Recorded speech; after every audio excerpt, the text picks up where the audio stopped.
안녕하십니까. 생각의 생각 대표 김재현입니다. 오늘은 중간고사 시험 국어 대비해서 고등학교 그중에도 시 쪽에 대해서 실전 문제 풀이와 더불어 시험 요령, 그다음에 어떻게 하면 시험 잘 칠 수 있을까 함께 고민해 보고자 합니다. 자, 시가 문학입니다. 개념 정리 먼저 해야겠죠? 시 우리 이미 다 배웠다. 문학이란 무엇인가? 고교과정 문학과 비문학. 그 중에서 문학은 네 가지가 돼. 기억나죠? 그럼 문학은 무엇인가? 가치가 있어야 돼. 쓰레기 안 된다. 가치 있는 내용을 형상화한 언어 예술이야. 그죠? 유기적으로 연결되어 있고. 그래서 갈래는 네 개야. 정서를 담은 서정, 대표적인 게 시. 오늘 다룰 주제. 그다음에 서사, 이야기, 허구, 구라. 기억나죠? 대표적인 소설.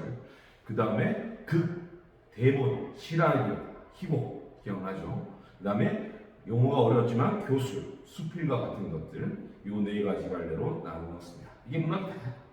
자, 그 중에서도 시는 서정이라고 정서, 주관적, 개인, 자아. 자, 서정은 서정적 자아가 개인의 주관적인 정서를 노래한 문학 양식 기억나죠? 시는 노래였다.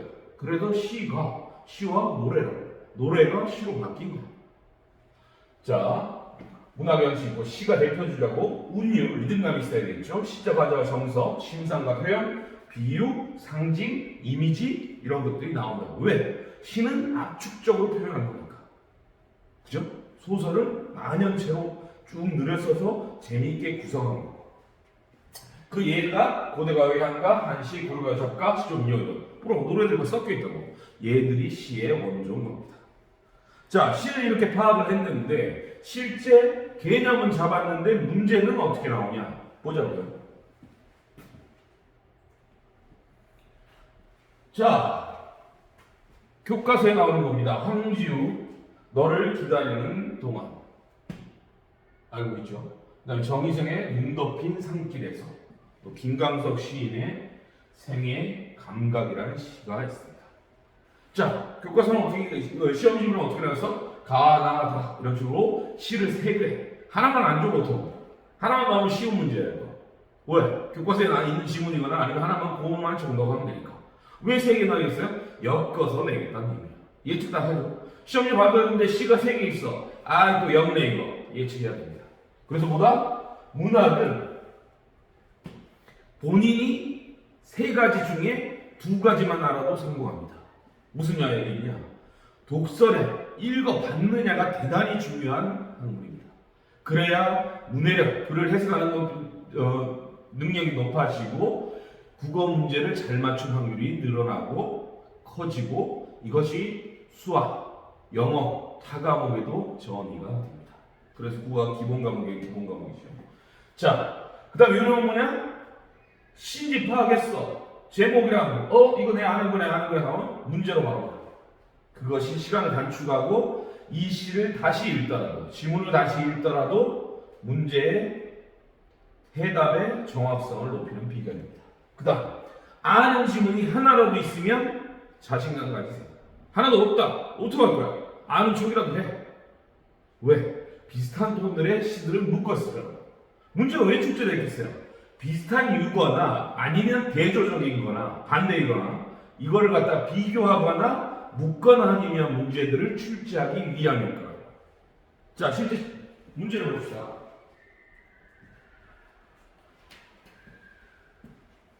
내용이 자세히 안 보이는 것은 저희 블로그 참조하시면 그쪽에는 사진으로 올려두도록 하겠습니다.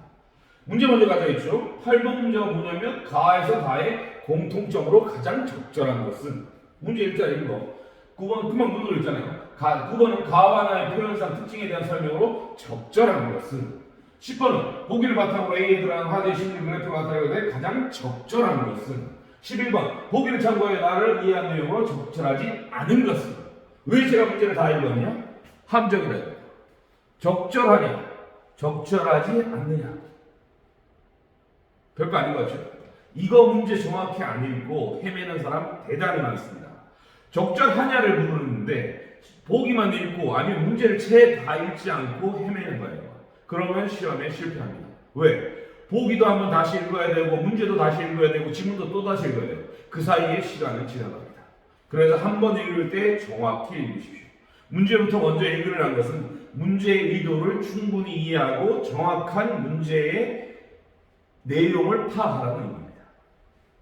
적절하냐를 묻는지 적절하지 않은 것을 묻는 건지 비슷한 점을 묻는 건지 다른 점을 묻는 건지 문제를 끝까지 읽으십시오.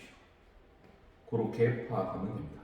자, 문제 먼저 읽어냈으니까 순서대로 가는 것보다 자 11번을 먼저 봅시다. 11번 문제 길어. 포기하기 쉽지만 자세히 읽어보면 재미있습니다. 왜냐? 보기를 참고하라는 것은 시에 대한 해석을 주겠다는 의미인 거예요. 그죠? 보기 온데 나아가 보였는데 아까 정원승 시인 그 시인이에요. 나로 다시 가볼까요? 자, 제가 무슨 말을 하고 싶으냐면 정희성 눈 덮인 산골에서 주르륵 읽고 나면 시라기 쉽지 않아요. 왜? 작가가 고민의 결과물을 압축적으로 표현했기 때문에 한 번 읽어도 이해할까? 10번 읽어도 제대로 이해할까? 아니 100번 읽어도 우리는 다 이해할 수 없고 이해하더라도 여러 해석들이 나오는 겁니다. 그래서 교과서는 가장 일반적인 해석들을 해설하고 있는 거겠죠. 그래서 이 시 읽고 문제 가서 보기 읽고 보기에 보기 읽고 문제 또 읽고 왔다 갔다 하면 시험 망친다는 얘기입니다. 그래서 이 시를 보면 알고 있는 시면 베스트. 모르더라도 너를 기다리는 동안 교과서에서 봤잖아. 이 시 정도 알니까 비슷한 톤이거나 유사하거나 아니면 아예 다르거나 반대거나. 슬쩍 훑어가니까 제목만 보고 가도 된다고. 눈 덮인 산길에서 이 사람이 뭔가 느낀 바가 있겠지. 다시 질문으로 갑니다.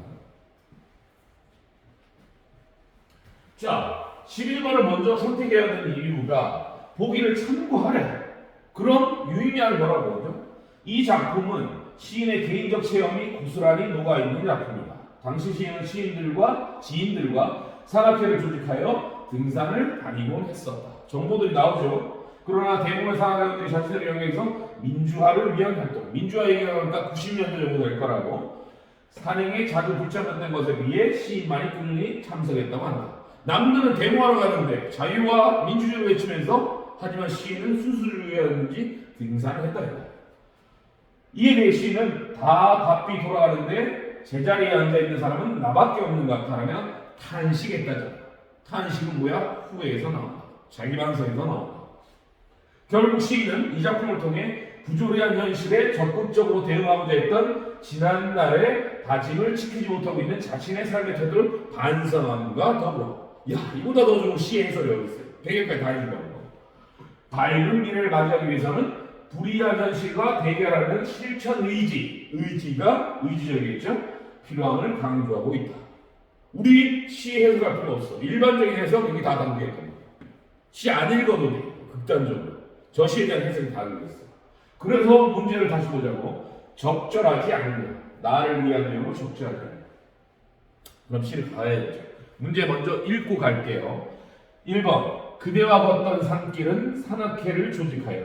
식구가 나온다는 얘기겠죠. 지인들과 함께 산행을 다니던 시인의 개인적인 체험이 잘 드러나는 구절이라고 할 수 있겠군. 그럴싸해. 적절할 것 같아. 그죠? 느낌이? 2번 굳은 맹세는 이것도 식구로 나온다는 얘기겠죠. 시인이 원하는 밝은 미래를 위하여 부조리한 현실에 맞서 싸우겠다고 했던 지난날의 다짐을 의미하겠군. 이해 안 되는 거 없잖아. 3번 울고 싶어는 시인의 심리가 직접적으로 노출되어 있는 구조. 후회한다 그랬잖아. 반성하고 탄식한다 그랬잖아. 여기 없는 그대가 하루빨리 돌아오기를 바라는 시인의 간절한 소망이 함축되어 있군. 그렇다 치자고. 4번 녹슨 칼날, 뭔가를 상징하고 있겠죠. 시인의 현재 모습을 상징하는 구절로 녹슨이란 시어를 통한 시인 자신 상태가 자기 녹슬었다는 거야. 그날을 맞이할 준비가 아직, 그날은 뭐 자유나 해방이겠죠. 민주주의겠죠. 맞이할 준비가 아직 되어 있지 않다는 반성의 의미가 내포되어 있군. 그럴싸해요. 5번 사랑을 새겨두기는 시인이 꿈꾸는 빛나는 아침, 밝은 미래 똑같은 거겠죠. 자유민주. 빛나는 아침 맞이하기 위한 불이한 현실에 적극적으로 대응하겠다는 시인의 내적 의지들, 아까 나왔죠. 의지를 표현한 표출한 구절이겠고. 자, 시를 읽어보기에 앞서 뭘 해볼까요? 지문만으로 추려보자. 지문만 할 수 있으려 하겠습니다. 1번은 사실에 가까운 적시이기 때문에, 표현이기 때문에 답이 아닐 거다. 적절할 거다. 2번은 굳은 맹세, 지난날의 다짐, 충분히 적절할 거다. 3번은 앞단은 맞아 들어가. 울고 싶다 그랬으니까 후에 반성, 탄식 연결된다고. 그런데 뒤에는 물음표야. 여기 없는 그대가 하루빨리 돌아오네. 우리 뭐예요? 황주일 씨의 얘기 보니까 자기가 가는 게 의지적이었잖아. 이 사람은 오래. 지가 갈 수도 있는데. 이건 두고 봐야겠다고. 4번. 녹슨 칼날. 녹슬었대. 자기 후회 안 되잖아. 참여하니까 맞을 거예요. 녹슨 싫을 때는 그날을 준비하니까. 4번도 답일 것 같은데? 정답이라는 얘기가 적절할 것 같은데? 5번. 사랑을 새겨두리라는 건 빛난 아침에서 불의한 녀석으로 대응했던 시의 내지를 표출한 구절이겠군. 이것도 대충 문맥상 전혀 맥락이 없어요. 만약에 제가 시간이 없어서 문제만 보고 찍었다 그러면 저는 3번을 택할 겁니다. 정답을 알아서가 아니라 맥락에서 그럴싸해 보이는 것들 중에서 걸리는 것이 3번의 후반부밖에 없기 때문입니다. 문제풀이의 요령을 알려드리는 게 아니라 이미 저 시를 알고 있으면 베스트고 모를 때는 지문의 시의 해석이 나왔으니까 돌아가서 시를 읽어보고 확인을 해보자는 겁니다. 그게 베스트겠죠. 일반적인 시험은 되겠죠. 지문으로 갑니다.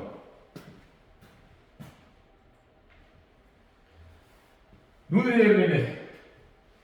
눈 덮인 산길에서 저기서 다시 읽겠습니다. 눈이 내리네. 바람 맞고 울고 서 있는 나무들이 눈에 덮여요. 그대와 같던 산길, 북한 산기슭에 그의 외딴 순막, 주막의 옛말입니다. 함께 있다 앉던 그 자리에도 눈이 내려 쌓이네. 한 해가 저물고 또 한 해가 와다. 굳은 맹세에 배워먹건만 괴로워라. 지금 여기 없는 그대를 위해 나는 술잔을 채울까. 본인만 나왔습니다. 눈이 오는 날은 울고 싶어라.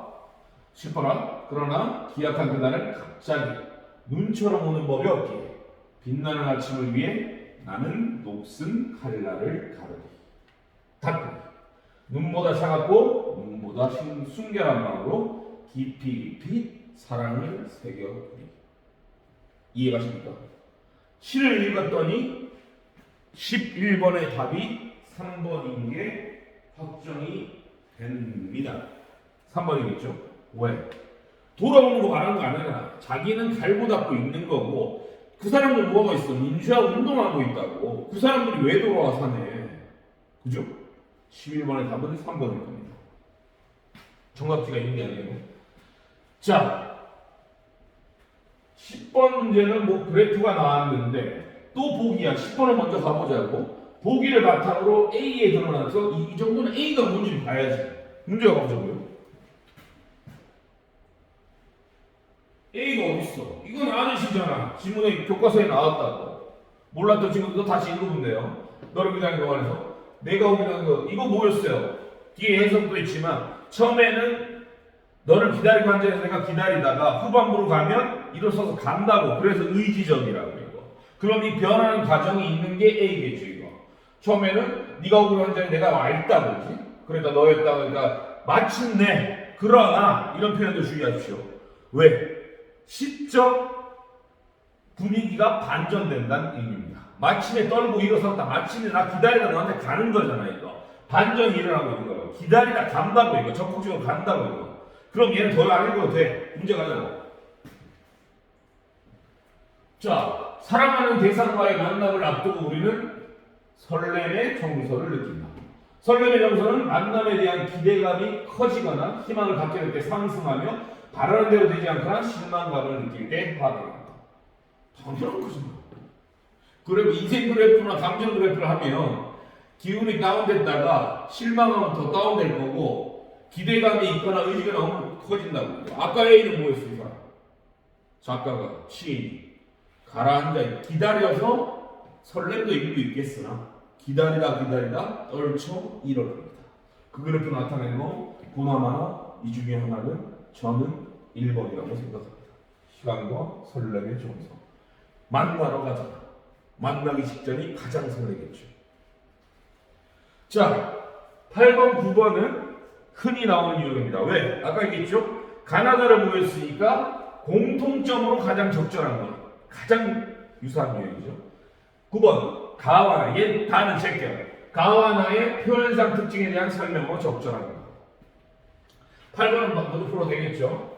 공통점으로 가장 접근한 것이라고. 그럼 가나다를 읽기 전에 문제 한번 읽어보자고. 1번 자연물을 활용하여 현실에 대한 왼손적 인식을 나타내고 있다. 2번 시적 상황이 진행됨에 따라 화자의 정서나 태도가 변화하고 있다. 3번 상징적 소재를 제시하여 미지의 세계에 대한 동경을 드러내고 있다. 4번 이상과 현실이 일치하지 않고 있음에 대한 절망감을 표출하고 있다. 4번, 5번 화자의 처지를 단어적으로 표현하여 그리움의 정서를 강화하고 있다. 다 그럴싸해. 다 답인 것 같아. 뭐예요? 공통점으로 가장 적절한 것입니다. 그래서 잘 골라내야 합니다. 그러면 가나다가 어떤 유형인지 파악했는데 두 문제 풀고 나니까 뭐가 됐어요? 가는 안 기다리다가 만나러 가는 거였고, 나는 뭐였어요? 기억나죠? 산에 있다가 후회와 반성을 통해서 녹슨 칼날을 갈고 닦겠노라 합니다. 얘도 의지입니다. 다를 파악합니다. 다는 제목 먼저 보면 대충 나옵니다. 제목이 뭐였어요? 이 작품 넘어갑시다. 김광석 유명하신 분이죠. 생애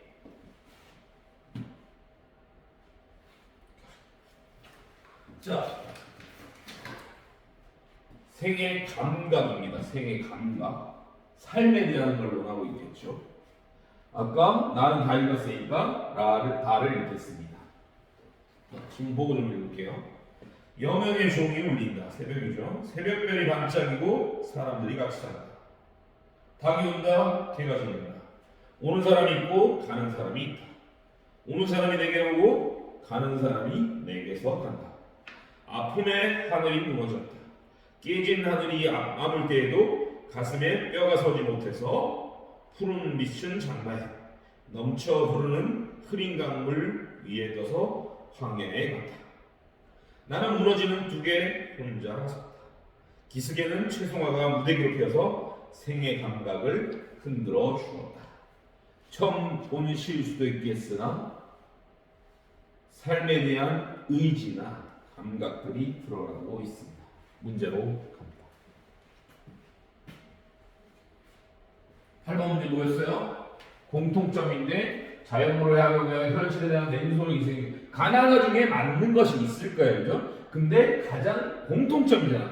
세 개의 가나다 지문에 세 개의 시의 공통적이니까 한 놈만 되고 한 놈은 안 되면 제껴야 된다고 이거. 그래서 문제 푸는 요령은 아닌 건 확실히 제껴버려요. 자연물을 활용하여 현실에 대한 냉소적 인식을 나타내고 있다. 그 다음에 시적 상황이 진행됨에 따라 화자의 정서나 태도가 변하고 있다. 3번 상징적 소재를 제시하여 미지 세계에 대한 동경을 드러나고 있다. 4번 이상과 현실이랑 일치하지 않고 있음에 대한 절망감을 표출하고 있다. 화제의 처지를 방황으로 표현하여 그림의 정서를 강화하고 있다. 다들 일부는 맞고 일부는 맞지 않을 겁니다. 그래서 길게 해설하기는 그렇고 아까 얘기했지 가에 대한 큰 힌트 나에서 다음번 힌트 또 나오는 겁니다. 저는 그래서 이 사람은 변화하고 있잖아요. 이 시대는 태도가 변화하고 있습니다. 그래서 시적 상황에서 기승연결처럼 변화하고 있는 2번 쪽이 답인 듯합니다. 답이라고 생각합니다. 자, 3번 9번으로 가실까요? 가와 나의 표현상의 특징. 자, 김광섭 씨는 잊어버리고 가와 나의 표현상 특징이에요. 가는 황지우, 나는 뭐였어요? 정의성. 자, 가와 나는 모두 자, 문제 똑바로 읽으라고 그랬죠? 정확히 읽으라고 그랬죠? 설명이 적절한 거야. 가와 나는 모두 색채형, 색깔의 대비를 통해서 시적 상황을 선명하게 제시하고 있다. 가와 나는 당연히 의성어. 의성어 뭔지 알죠? 소리성자라고. 소리를 가짜, 소리를 흉내낸 거고. 의태어는 모양이고. 깃발이 펄럭펄럭 나웃긴다 할 때 얘는 의태어라고. 근데 치키푸포 이런 거는 의성어라고. 화자의 정서를 생동하게 표현하고 있다. 나는 가와 이 순서 잘 읽어야 돼요. 나는 가와 달리 공감각적 신상을 제시하여 대상에 입체감을 부여하고 있다. 공감각은 어려운 용어지만 헷갈리면 안 되고 이미 배웠던 겁니다.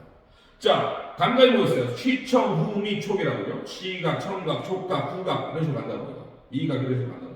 근데 공감각은 두 가지 공감이 동시일 거라고요. 근데 공감각적 신상이라는 것은 표현이라는 것은 감각이 변화하는 걸로 보면 됩니다. 푸른 종소리 대표적인 공감각입니다.